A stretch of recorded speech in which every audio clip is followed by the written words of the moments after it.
कभी सोचा है कि आज हम जो एक क्लिक में किसी को भी कॉल कर लेते हैं, चैट कर लेते हैं, डेटा चला लेते हैं, ये सब किसने आसान बनाया है? कुछ लोग अंबानी को जानते हैं और कुछ लोग वहीं टाटा को जानते हैं, लेकिन भारत में टेलीकॉम की असली तस्वीर बदलने वाला एक ही नाम है, वो है सुनील भारती मित्तल। ये है एयरटेल के मालिक। आज हम इनकी स्टोरी के बारे में जानेंगे। एयरटेल को इतने बड़े मुकाम पर किस तरह से लेकर गए और इन्हें कितना संघर्ष करना पड़ा। और जब जियो आया था उसके सामने सारी कंपनियां घुटने टेक दिए, लेकिन एयरटेल डटकर सामना करता रहा। चलिए वीडियो को करते हैं स्टार्ट। साल था 1957। पंजाब के लुधियाना शहर में एक ऐसे बच्चे का जन्म होता है जिसका नाम रखा जाता है सुनील भारती मित्तल। ऐसा परिवार जिसके पिता सतपाल मित्तल एक बड़े और सम्मानित पॉलिटिशियन थे।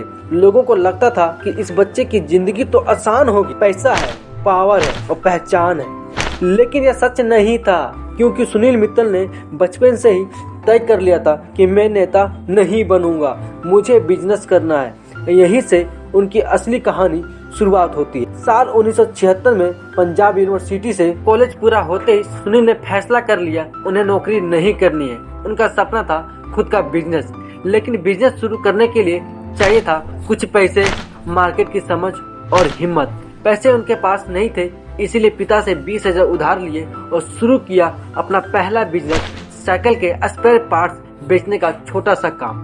फिर बाद में धीरे धीरे उन्होंने महसूस किया कि मार्जिन बहुत कम है और ग्रोथ लगभग ना के बराबर। ऐसा बिजनेस उनके सपनों को पंख नहीं दे सकता था। इसीलिए एक दिन उन्होंने साहस करके कहा, ये काम बंद कर रहा हूँ। उन्होंने कहा, बिजनेस सिर्फ मेहनत से नहीं, समझ से चलती है। सुनील ने फिर बहुत से काम शुरू किए, स्टील का, आयात का और एक्सपोर्ट का, लेकिन सभी में फेलियर। लेकिन कहते हैं ना, जो हिम्मत नहीं हारते उनकी हार नहीं होती। फिर एक दिन किस्मत बदली और साल था 1980। भारत में बिजली कटौती आम बात थी। दुकानों, छोटे ऑफिस और फैक्ट्रियों को काम करने में बहुत दिक्कत होती थी। इसी दौरान सुनील को मुलाकात होती है जापान की कंपनी सुजुकी से।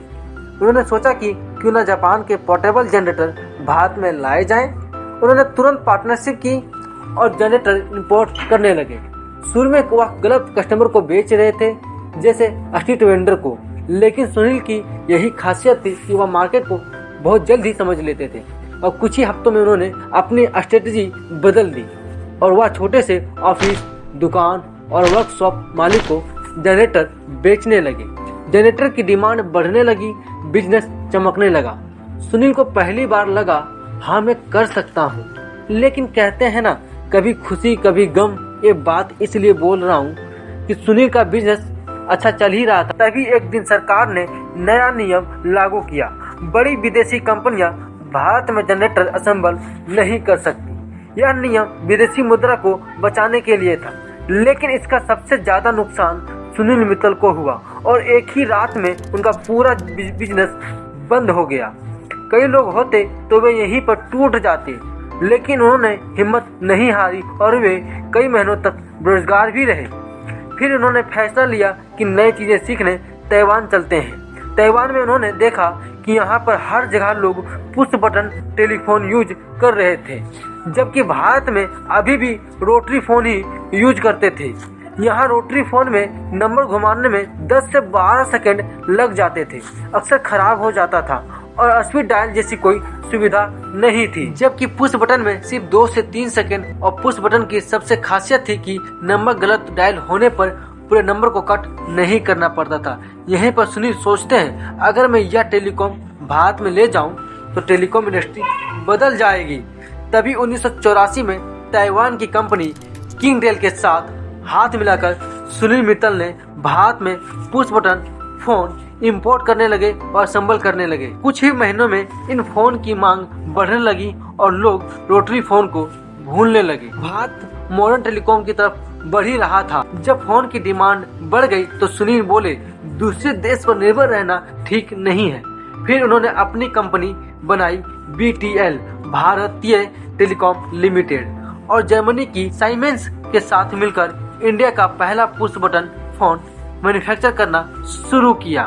इन्होंने बीटेल के ब्रांड नेम से लैंडलाइन फोन लॉन्च किया और देखते ही देखते भारत का सबसे लोकप्रिय लैंडलाइन ब्रांड बन चुका था। भारत की हर दुकान, हर ऑफिस, हर घर में एक ही नाम बोलता था, बीटेल। फिर 1992 में भारत सरकार ने बड़ी घोषणा की, मोबाइल टेलीफोन सर्विस अब प्राइवेट कंपनियों को भी मिलेगा। उस समय सुनील मित्तल छुट्टियों में विदेश गए थे और ये खबर सुनते ही सुनील मित्तल बिना देर किए भारत आ जाते हैं और ठान लेते हैं ये लाइसेंस किसी भी हाल में मुझे ही लेना है। लेकिन एक समस्या थी, लाइसेंस सिर्फ उन कंपनियों को मिलेगा जिनके पास टेलीकॉम ऑपरेटर का अनुभव हो, लेकिन भारत में किसी के पास ऐसा अनुभव नहीं था।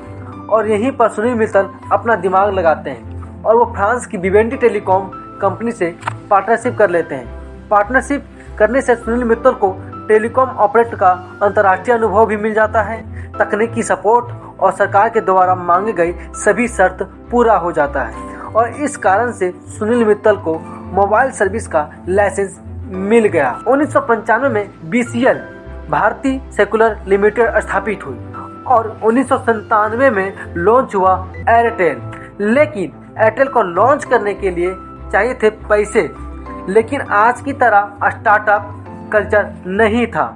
कोई भी इन्वेस्टर पैसा लगाने को तैयार ही नहीं थे, बैंक बार बार मना कर देते थे। सुनील मित्तल ने हार नहीं मानी और कई महीनों तक कोशिश भी की और लोगों को समझाया और आखिरकार बैंक भी तैयार हुए, इन्वेस्टर भी आए।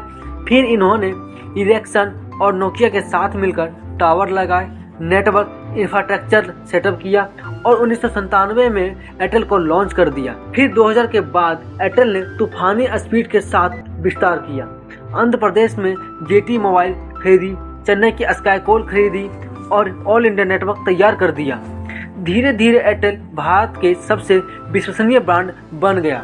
साल 2010 में सुनील मित्तल ने अफ्रीका की कंपनी जिन टेलीकॉम को $10.7 बिलियन में खरीद लिया और एक ही साल में एयरटेल 10 देशों में ऑपरेट करने लगा। ये भारत का पहला ग्लोबल टेलीकॉम ब्रांड था। साल था 2012। एयरटेल ने भारत की पहली 4G सर्विस लॉन्च कर दी, जहां BSNL खुद सब कुछ बनाना चाहता था, खुद ही, और धीमी प्रक्रिया थी, पुरानी टेक्नोलॉजी थी और इसी का फायदा एयरटेल ने उठाया। विदेश से टेक्नोलॉजी लाया, तेजी से टावर लगाए और देश भर में 4G फैला दिया और वही BSNL 2G और 3G की दौड़ में दौड़ रहा था। लेकिन अब सभी टेलीकॉम कंपनियों का बुरा दिन आ गया था, क्योंकि साल 2016 में जियो की एंट्री होती है। हाँ, वही अंबानी साहब जियो को 3 महीना के लिए फ्री कर देते हैं, call free, data free, incoming free. Jio के 170 दिनों में 10 करोड़ से ज़्यादा यूजर्स हो जाते हैं। जियो के आने से पहले 12 कंपनी थी, जियो के आते ही 8 कंपनी पूरी तरह बंद हो जाती है, बचते हैं 4 कंपनी, जियो, एयरटेल, आइडिया और वोडाफोन। लेकिन बाद में आइडिया और वोडाफोन मिलकर एक हो जाते हैं, VI। लेकिन जियो के सामने एक कंपनी थी जो सीना तान के खड़ा था, वो था एयरटेल, और वहीं बाकी कंपनी बिखर गई। एयरटेल ने अपनी कमजोरियों पर काम करना शुरू किया। एयरटेल कमजोर कंपनियों को स्पेक्ट्रम खरीद लिया, नेटवर्क में सुधार किया, नए टावर लगाए और सबसे ज़्यादा जरूरी सिर्फ एक्टिव यूजर पर ही फोकस किया। और आज एयरटेल दुनिया की टॉप टेलीकॉम कंपनियों में शामिल है। और हाँ, आप कौन सा सिम यूज करते हैं ये कमेंट में ज़रूर बताएं दोस्तों। और दोस्तों, ये वीडियो अच्छा लगा हो तो वीडियो को लाइक करें। ऐसे वीडियो देखना चाहते हैं तो चैनल को सब्सक्राइब करना ना भूलें।